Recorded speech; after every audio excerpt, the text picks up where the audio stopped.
Hello,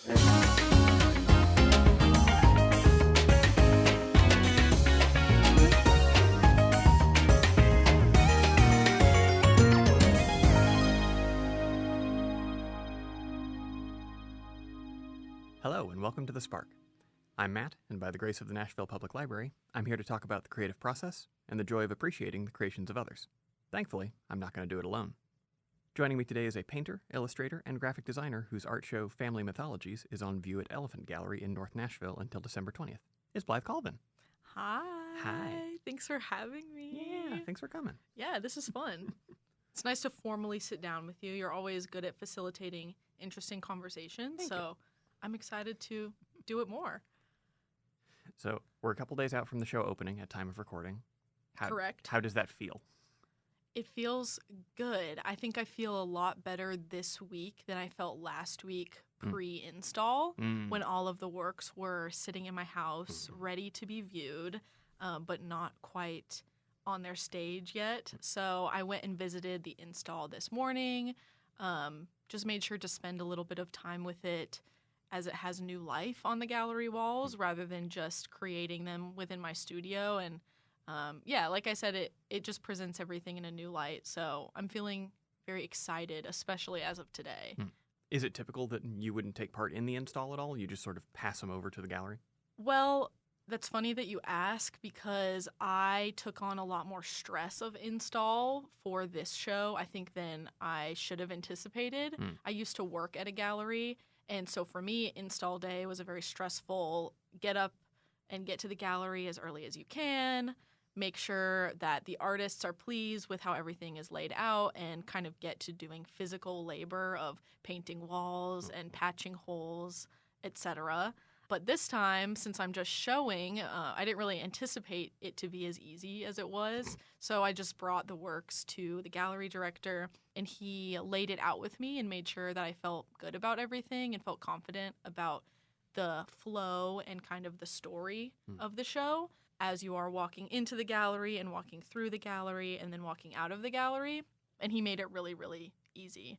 So, yeah, I'm excited. Good. I am as well. Yeah. I'm sure that this question is different depending on every gallery, every artist, every individual show. But was this a thing where you approached Elephant to do a show? Did they approach you? At what point did the theme become part of that conversation? Great question. And it's interesting to backtrack and think about the beginning of the process since I am kind of in the home stretch. Like I said, I mentioned I was working at a gallery. I had done a couple of smaller, not really like juried shows, more community-oriented, local art gallery things. And I love the local space. I love local businesses. I always have. So it was a goal of mine to want to show at a gallery here in Nashville.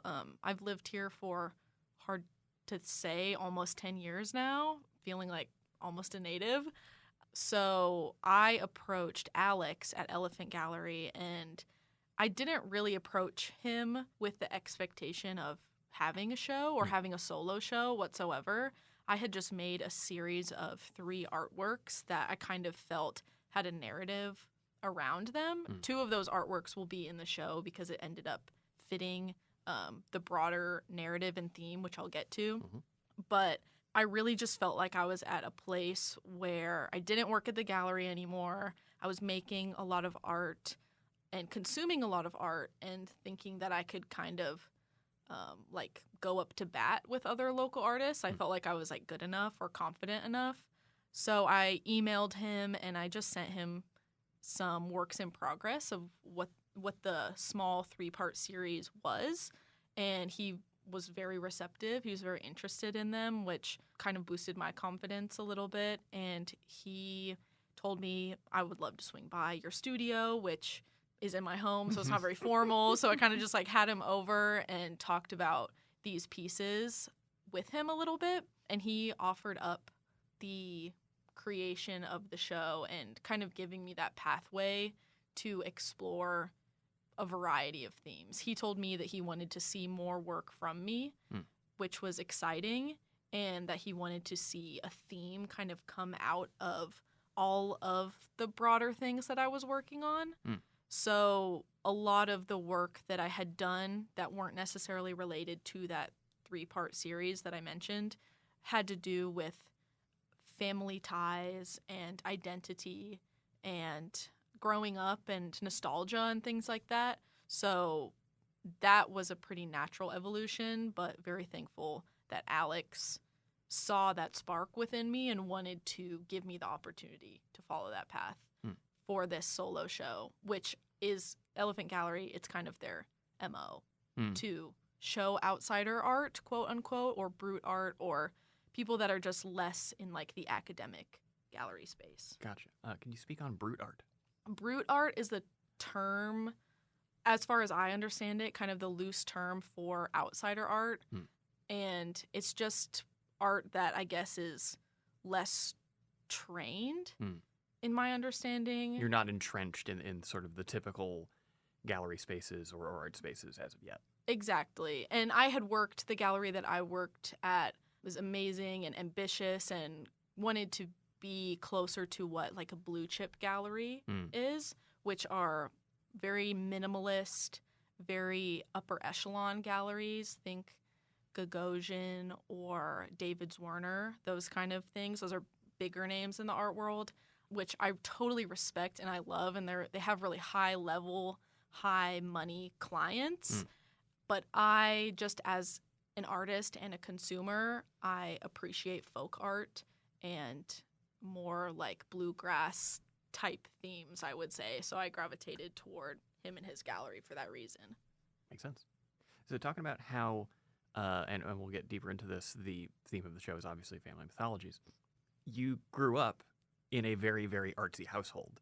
Extremely. How have you sort of noticed that affected your relationship to art, making or consuming? That it was like around you at all times? Yeah, that's a good question as well. You're asking really good questions. You're making me think, which is always good. And this is something that is on my mind, I would say often. I grew up drawing a lot, painting a lot, learning kind of the basics from my parents because they were just very encouraging of our creativity.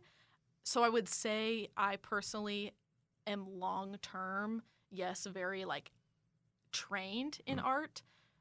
Academically, I took the highest level art classes that I could throughout like middle and high school, which aren't super serious.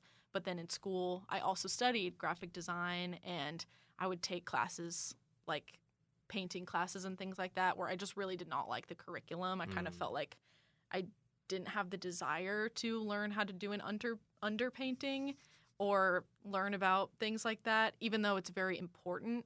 I think it's really important to learn the basics and then learn how to break those rules beyond what they are and what they create for you.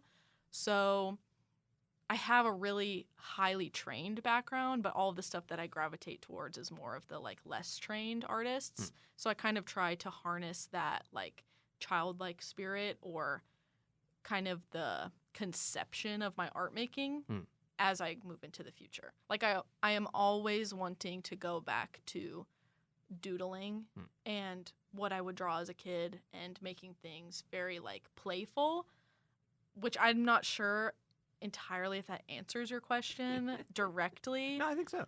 But I think we had like all of the basics very well given to us and then we're able to learn, you know, to take which of those mattered to us and which didn't into our own practice. And I say our because my sister is also an artist and was trained kind of from a young age as well.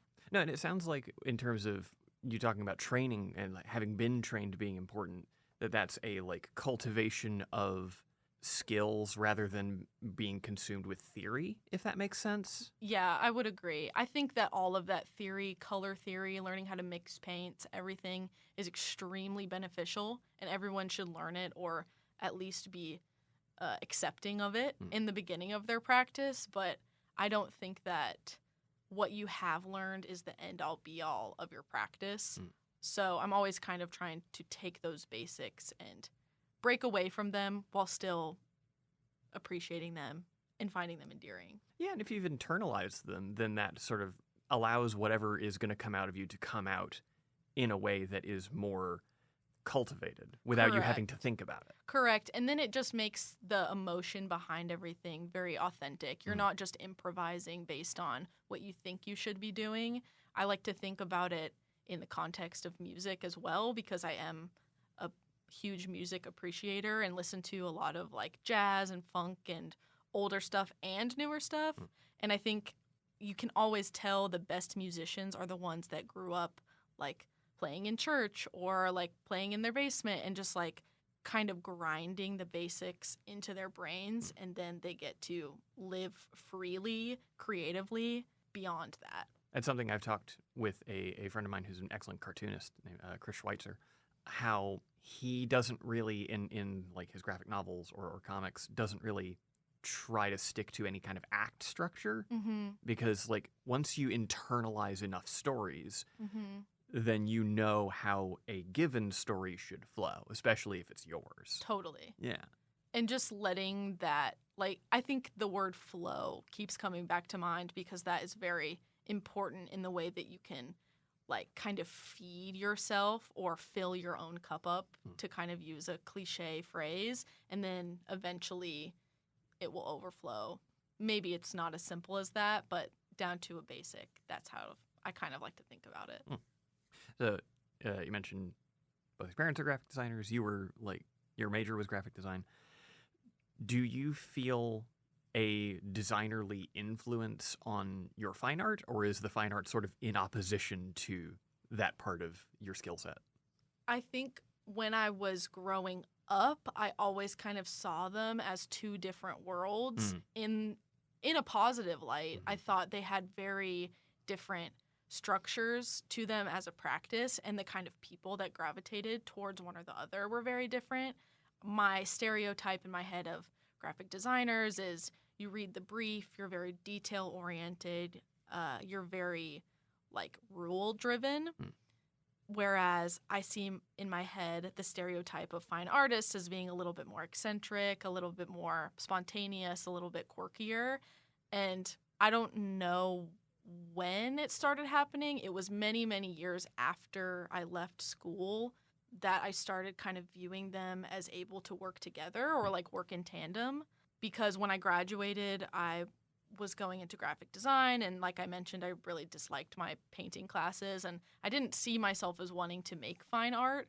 I saw myself as wanting to go very headfirst into the world of graphic design. But now that I know what the job market and the greater world is like, I don't know if my aesthetics necessarily match with contemporary graphic design in every way. And I think some of that is there's a huge trend of minimalism and just trying to boil things down to their core, which if you can do it in the right way, I think is really good. But I wanted to expand my worldview beyond that. So I wanted to try and start taking some principles of graphic design, like rhythm and scale and composition, and harnessing that practical side along with more spontaneous and childlike drawings that I had been working on. So I kind of intentionally tried to melt the two together, and in some instances it works, in some it doesn't. But I think instead of viewing them as two separate worlds, I'm trying to view them like as sisters, a little bit more cousins, or some kind of archetype that can work in tandem with each other. Yeah. And you do still do some like brand identity and other like design work. So if you feel like your design doesn't fall into the sort of macro what graphic design is doing right now, does that come down to like finding instances where what the person wants lines up with your skill set in design? I try to network a lot online just because I am kind of chronically on my phone due to my age and just who I am. So I do luckily find a lot of people through that, and I can present my most kind of like boisterous, colorful self confidently at the forefront. And then I think people who are into that a little bit more gravitate towards my work.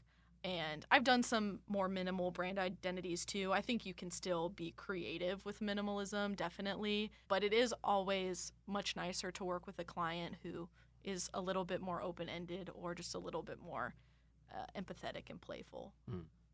So talking about listening to lots of kinds of music, has there been anything specific spinning in your studio? Anything specific you were listening to while working on the stuff for the show? I listen to a huge variety of stuff. I wouldn't be able to pin it down to one thing that I'm kind of like studying in my studio per se. I do gravitate when I'm trying to get things done to a lot of pop music just because it has a lot of energy and a lot of like emphasized feelings. When I'm trying to push things over the finish line, I love to listen to pop music because I just like to be loud and just get things done. It kind of feels, it feels like your walkout song or something like that. Like you want it to be something that gives you energy and gives you ability. When I'm trying to be a little bit more introspective or come up with concepts, my fiance is a vinyl DJ, curator, and selector, so I typically let him take the reins on what we're listening to, but he's very attentive to like setting the vibe in the household. We've been listening to a lot of stuff without vocals the last couple of weeks, just trying to set more of like a sonic vibe in the house rather than like putting some sort of narrative over the household, if that makes sense. So a lot of ambient stuff, jazz, chill stuff is what I've really been gravitating towards, especially as it gets cold. But we also like a lot of classics, like listen to a lot of Sade, a lot of D'Angelo with his recent passing, huge R&B fans as well. So yeah, it's a huge variety. It's weird how much season changing makes a difference in music listening specifically. Yes. Because as soon as it got really gray and cold, finally, and the summer's finally ended, my listening took a strong turn for like the indie. Yes. Yeah. Haley Williams just released a kind of like very sad, like divorce type album. Perfect for the rainy week that we had. And I just love kind of getting, no matter what the emotion is, I love when it's extreme. So I love getting either super, super hyped up or kind of super in my feelings. Yeah, I'm an intense person, so I like that intensity. Did you wind up with the flower-shaped vinyl from Record Store Day from like a decade ago? I think I do have it somewhere. I also gave mine away. Yeah, I'm pretty sure I have it.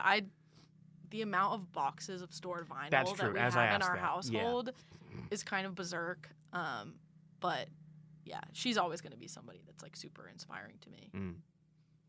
Briefly for the listener, there was a Record Store Day, oh my goodness, 2013 probably?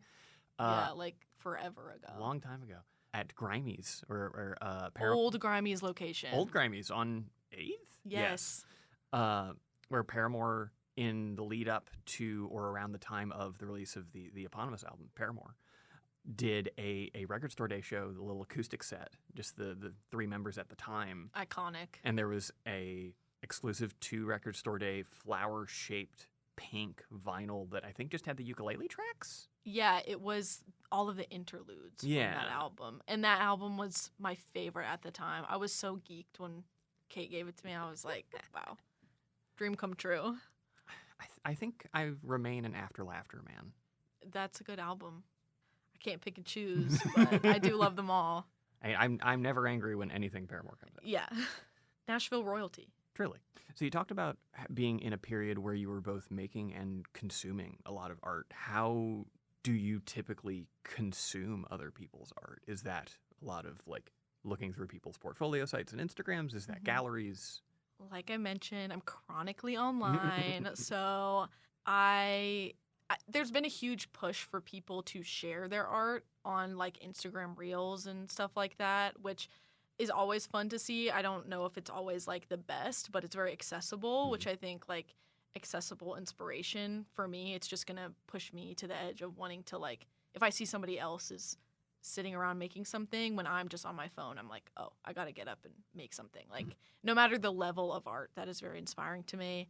I do a lot of Pinterest pinning, searching, because you can get a wide variety of like very odd found imagery on there to more contemporary art and like so on and so forth. I also I love Thrift Books, the website, Mm-hmm. and sometimes I'll just go on there. And I had a period of time where I would just go on there and try and find like cheap art books, like, you know, easy enough to spend a couple of dollars to have an afternoon of inspiration. So I've got a Frida Kahlo book and a Noguchi book that I really, really like and have been studying a lot. And then, yeah, just going to galleries as well. I think after being in design school, art school, I was really burnt out on consuming art. So I didn't for a long time. And then I didn't make a lot just because I wasn't like filling my cup up. But now I'm not really the kind of person that wants to go to the art crawl on Saturdays and like be out and about with everybody else because it's more of a social event. But whenever Hayden and I visit new cities, it's always number one at the top of our list to find good record stores and good galleries, as well as like larger institutions, museums. A lot of college campuses always have awesome ones, like the one in Louisville, or yeah, it doesn't matter where else. But that's always a priority of mine, is to try and view whenever I'm traveling. Well, have there been any cities y'all have been to that felt particularly good for what you were looking for art-wise? Ooh. I think I've found like a surprising amount of good contemporary art in like the Mid-South. Like now I'm blanking on what the name is of the museum that's on Louisville's campus. The one on the campus? I don't know. I know the Speed is their like big museum. Speed, yeah. Speed was surprisingly good for just kind of, I mean, when you think of at a glance, you think of the art world, you think of like New York, LA, in America. I think there's so many institutions, and that's why like I love outsider art, but like the academic side of art is very important due to like funding and what people can show. So that museum was surprisingly really good to me. And then also we saw, I believe it was Asheville. We went to Asheville recently and other parts of South Carolina, Johnson City. We saw some good art there, which, you know, you don't really think of the Mid-South or like kind of the middle of nowhere as having really great viewing. And I know it's probably nothing compared to what you can view on the daily in like Brooklyn or LA or whatever, but I'm always pleasantly surprised. I think those museums that are often state funded kind of have to appeal to a wide range of people. So there's always a really good amount of contemporary and classic stuff, which I always gravitate more towards the contemporary. I always love it when there's a design kind of element, especially having worked at a gallery. Just the whole layout and design is it captures my interest, thinking about the logistics of how they rolled everything out. Yeah. No, and we've been traveling more around the area recently, and I've been feeling a similar thing where, like, these cities I don't expect to have excellent museums keep doing it, and I keep being surprised. We went to Cincinnati fairly recently, and we hit up, like, 3 museums, 3 galleries in 2 days or something, and they were all quite surprisingly good. good. Yeah. Like, you know, not that I had negative expectations of Cincinnati necessarily, but Totally. like it blew out what I could have expected. And it seems like there's something to, I don't know, it almost seems like these cities that are not as quote unquote touristy are maybe cultivating stuff for the people who live there. Yeah. I don't know. I haven't fully formulated, and I would need to talk to like more people who live in these places. Yeah. But like we just went to St. Louis, and the St. Louis Art Museum is fabulous. That's next on our list, I think, for like weekend trips. I was trying to think of a particular. All of my particular examples are leaving my mind, so I'll keep it vague. The Hunter in Chattanooga is quite good. I'm just trying to think, but we saw a really, really great exhibit on our Carolinas trip. I'll just say that was about like votive art and these folk crafted figurines and things that were originally kind of like more colonial religious figures, and then the people who were living in the area, I think it was like South America, started appropriating those ideas and were kind of at one point employed to create these hand-whittled iconography, like nativity scenes, 3 wise men, kind of different like religious figures like that. And that was really interesting to kind of see the antiquity merged with the modern.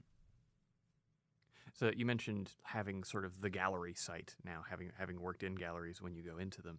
How is that something you feel like you have to turn off in some way when you go into a gallery, like seeing how the sausage is made? Not really. It's just exciting. And I know that every gallery does it differently. Mm. So I'm never really had like a huge expectation. I only worked in one gallery and have been a visitor of galleries and museums for the longest time. Growing up in Minneapolis, too, one of my favorite places is the Walker. Mm. I used to go there as much as I could. And that was very inspirational because it was very like high level but minimalist at the same time. I feel like I get excited more so thinking about how they rolled out the show and the process of the work. I always get very nervous when it's a ton of artists in one show because I think logistical nightmare. But thinking about that kind of stuff for me is kind of like funny and interesting and adds to the experience. Yeah, is like anytime we go to the Frist, I always think about like the fact of how many of the walls are movable, Oh my right? God. And like how did they decide whether we're going clockwise or counterclockwise this time? Yeah. Yeah. And just the amount of like manpower that it takes to get everything looking like pristine takes a lot of work to make it look like nobody was there, I would say. So, always impressed.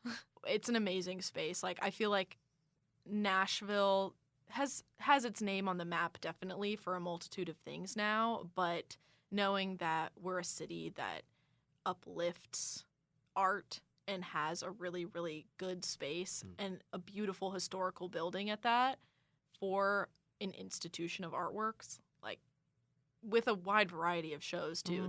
They have really blown it out of the water the last few years, especially with what they've been showing. I've been very impressed. So yeah, I love the Frist. And it's obviously always strange to some people. This came up on my episode with one of the Frist curators Cool. several months ago.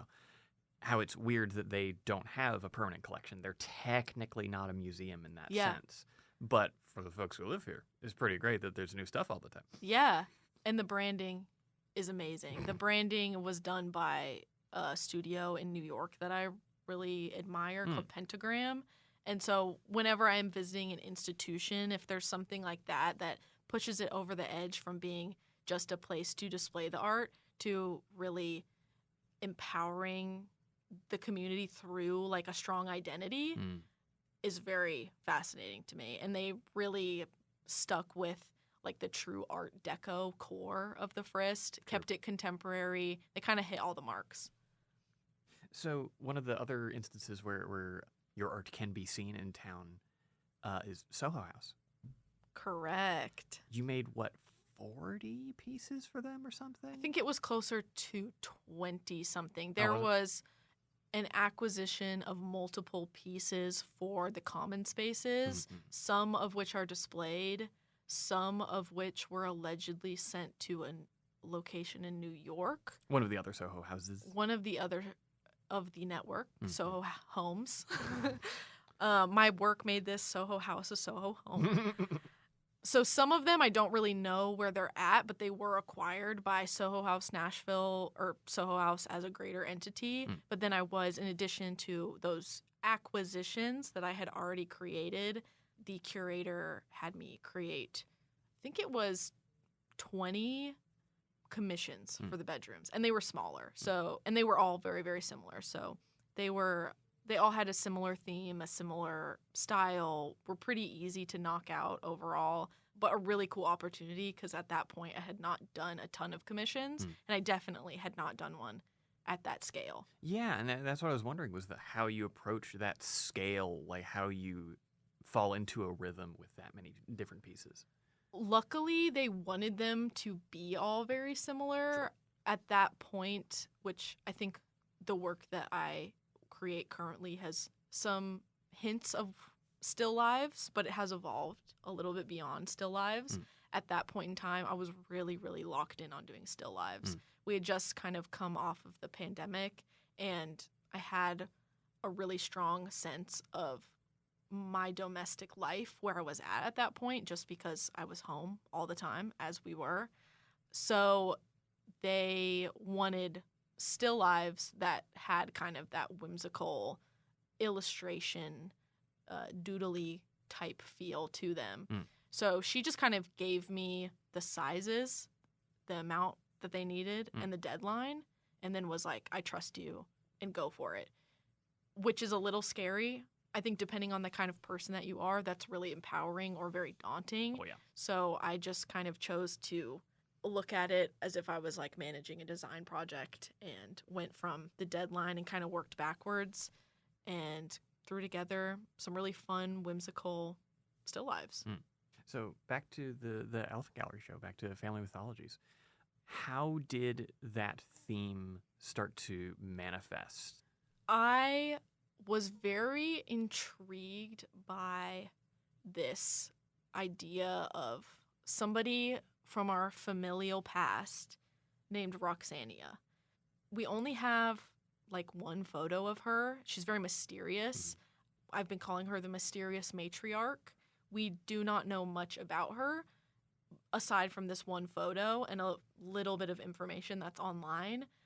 I really got the concept initially indirectly from my dad because he was drawing her a lot and he drew a postcard of her face and the line work and the imagery was just capturing to me, and it still hangs on my fridge, but I ended up getting a tattoo of that, and I was just kind of thinking about her a lot as like this kind of wisdom figure or like this like matrilineal kind of figure that in more of like a spiritual esoteric way like looks down on us from wherever she is at now.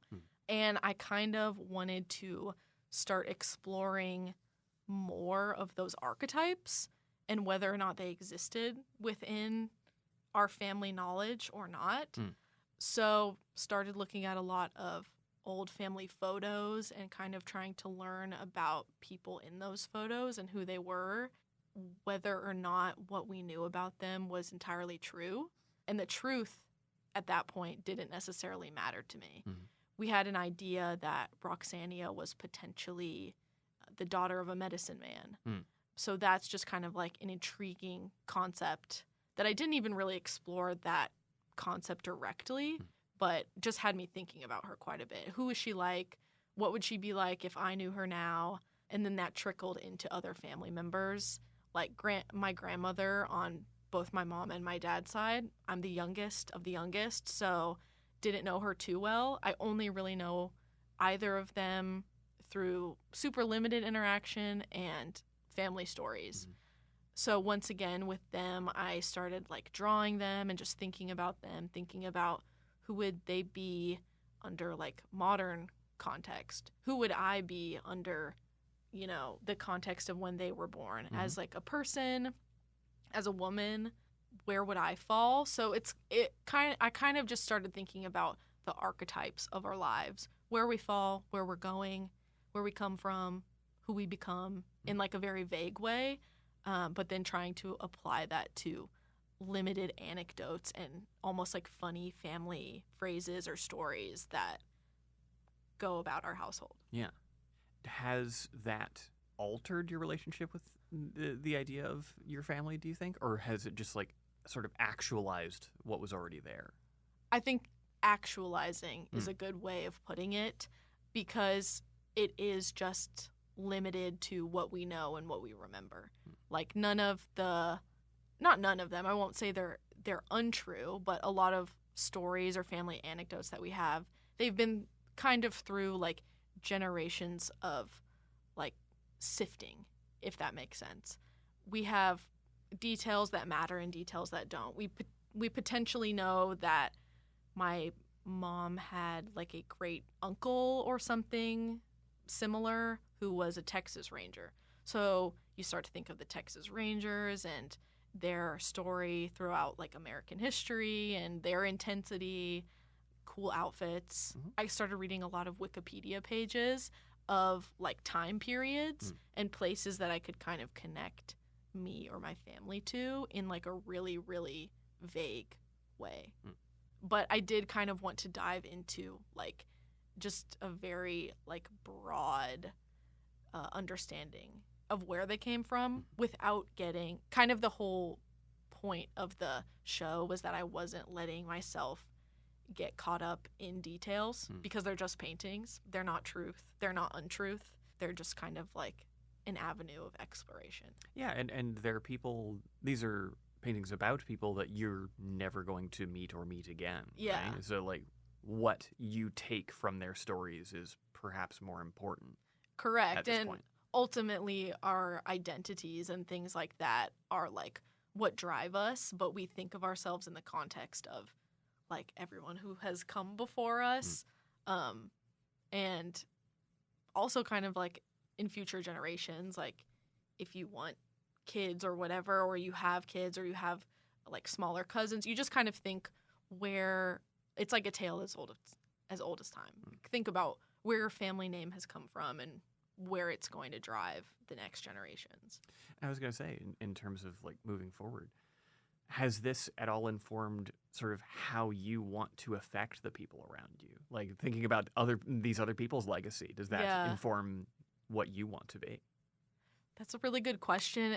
Great question. And something that I have not quite approached, I think, because I'm still hot off the trail of Yeah.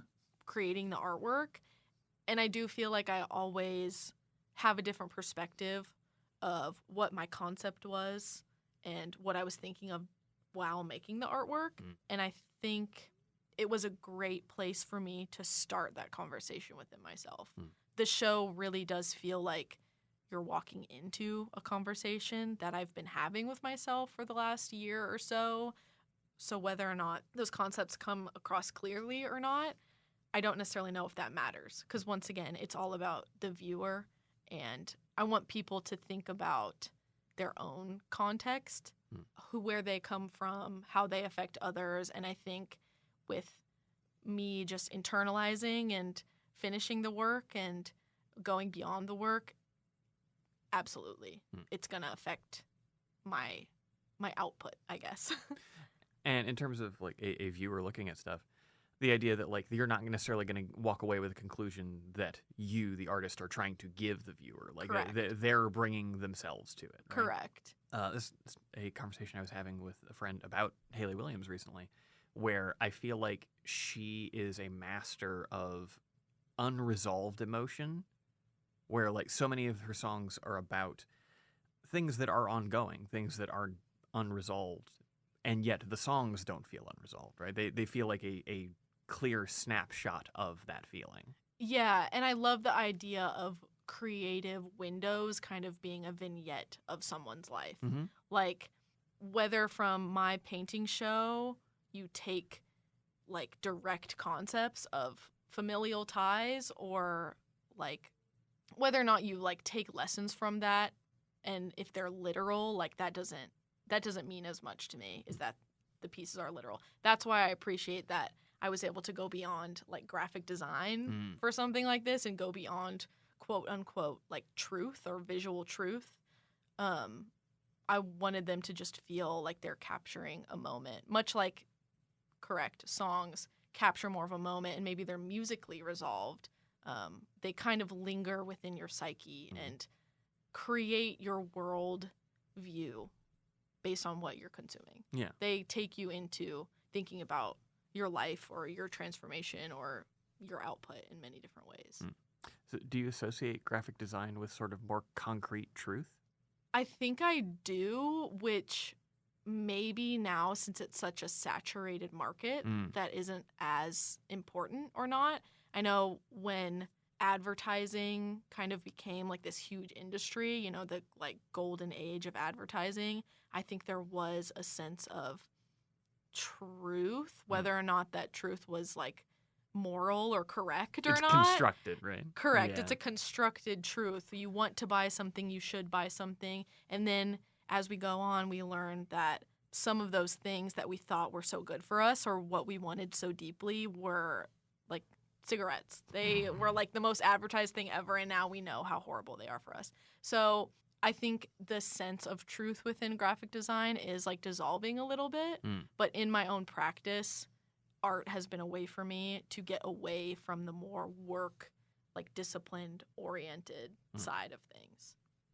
So talking about painting specifically, are there specific mediums of paint that you have gravitated toward? How many sort of styles have you sort of flirted with? Well, I've done like all the basics from like you start, as a kid with like tempera paint and mixing those, and then maybe you're in a more high level art class in high school and you have to learn oil painting and learn the basics of that and kind of the basics of the masters. At least that was my trajectory. When I when I no longer had painting assignments, I got rid of my oil paints. I was so sick of them and so over them. And I entirely stopped painting for a while, but then started gravitating more towards acrylics just because they're so quick to dry. And it's just like a very, like I said, kind of accessible like way to paint and create imagery. I could just put something down. I knew it would dry in 5 minutes. If I didn't like it, I could paint over it. I'm a very like brash, like immediacy type person. So I think the acrylics worked well with that. But I wanted to start adding quite a bit more texture into what I was doing. So I intentionally started a practice of building up the painting surfaces more so than just paint on canvas. So I'll do a lot of collaging behind the work, or I will lay out sand and glue and get it to be like this really gritty, textural like landscape before I even start drawing on the canvas or like creating a concept for the work. And now that I say that, now that the show is over, I would really love to try oil paints again and kind of embark. Now that I know that I can like create a whole show and I can create concepts, like what if I slow it down and I let myself be frustrated by the drying time of oil paints and see how I can kind of use it to my advantage. And I've also kind of, just as like a quick little exercise, have been doing some more watercolor doodles recently, just for like a quick pen to paper, hand to paper, mind body connection. Yeah, and you mentioned several times wanting to sort of get back to a place of like pure doodling, just like, I guess, pure expression to some degree. How much of what you do for like paintings, things that you intend to be a finished piece rather than like doodling, is like pre-planned from a sketch versus the canvas is in front of me, here we go? I do just a lot of little like thumbnail drawings. Like I grew up drawing. I was like the kid that drew the eye on like every single assignment in the margins, if you kind of know what I'm talking about. Always drawing on the bulletins at church, always in the pew with a pen in my hand. I always start with a doodle. Even if it evolves on the canvas into something that looks completely different, which because of my like the way that I gravitate towards immediacy and just like quick reactions, a lot of times it'll change as I'm painting the piece. I don't really stick to like an official, or at least I try not to let myself think that I have to stick to an official layout. There are pieces that have followed through from doodle to painting that are closer to the doodles, especially when I was doing still lives. I think those were kind of a little bit closer just because I was kind of trying to see what I could make happen from the paper to the canvas.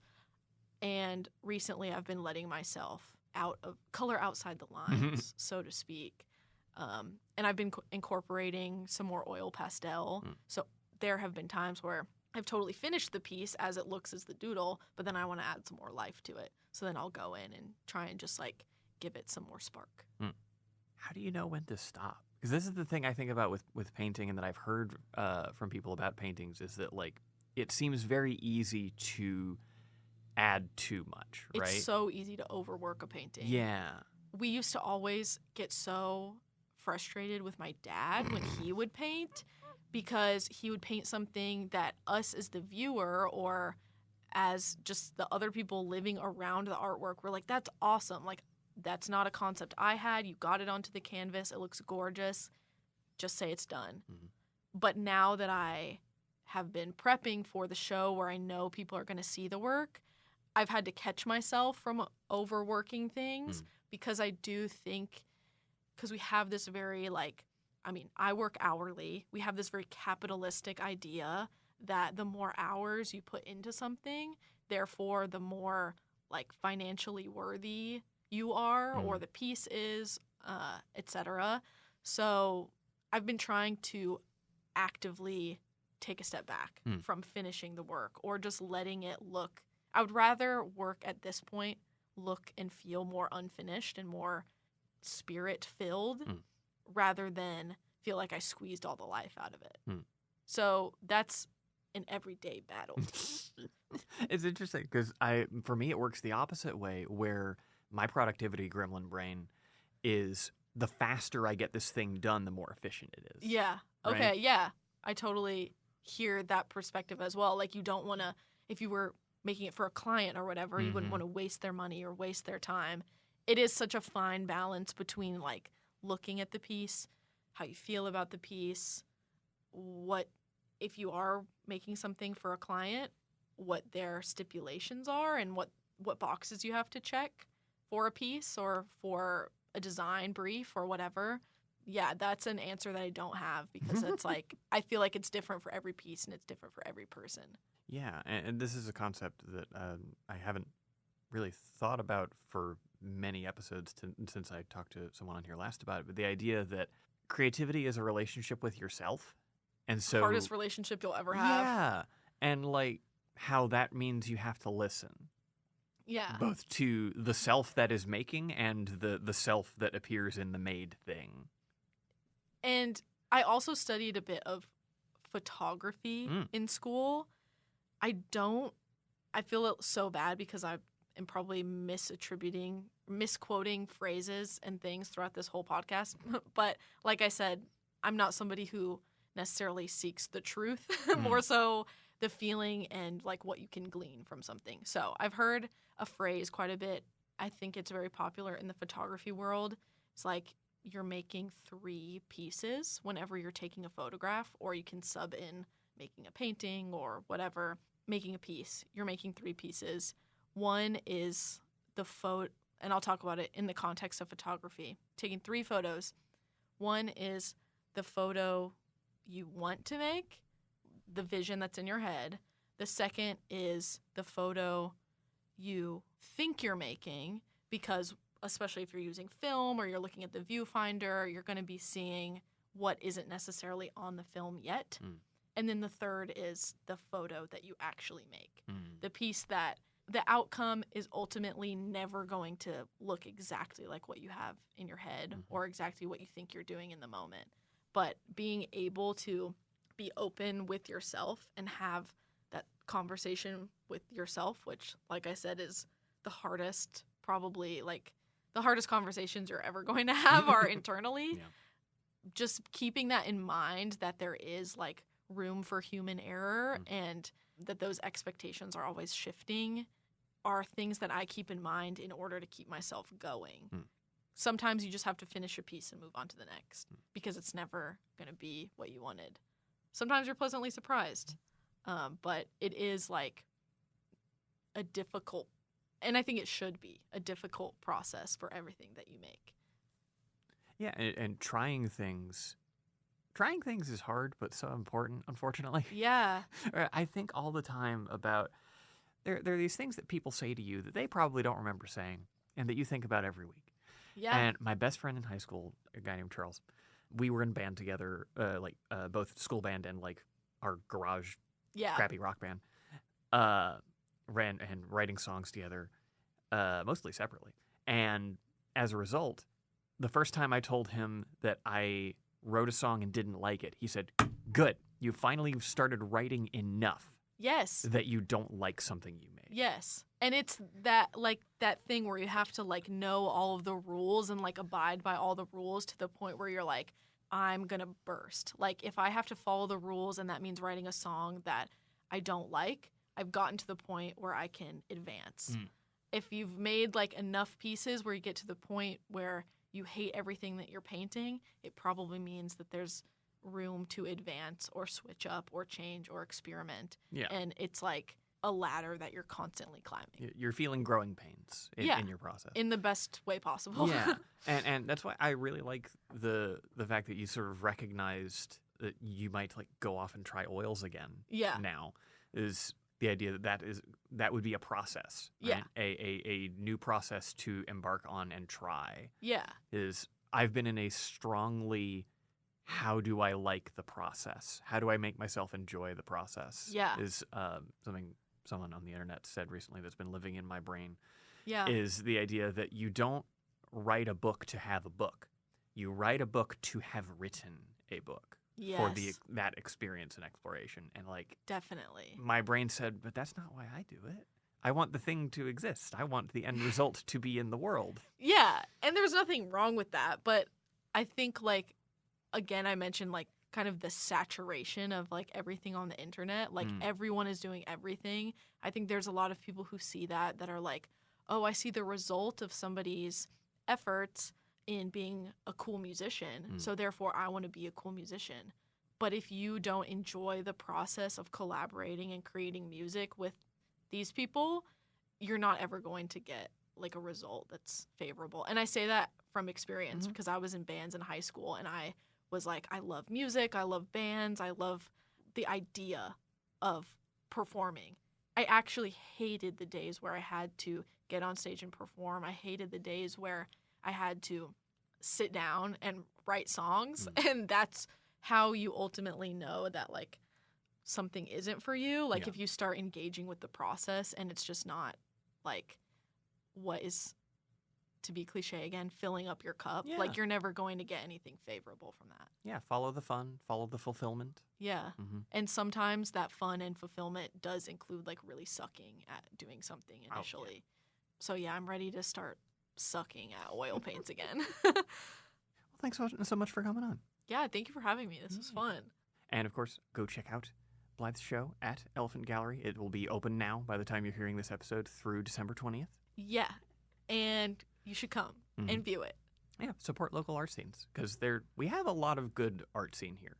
Nashville has been surprisingly fruitful in terms of art, other makers and viewers and art appreciators, patrons. I have been pleasantly surprised with it not being a quote unquote official like or cultural art city. You know, everyone calls Nashville a music city. There are so many makers that make their living in kind of that like audio visual space working with other musicians. But there really is so much talent that is just like teeming under the surface in Nashville. So get to your gallery, get to your library, read some books, view some art. The end. Well, thanks for coming. Thank you so much for having me. That was awesome. And thank you all for listening. As always, the show is brought to you because of the Nashville Public Library. So, whether you're in Nashville or beyond, find your public library, get a library card, and use it. Because the best way to support your public library is to let it support you with all those goods and services they offer. Bet there's more than you think. Thank you very much.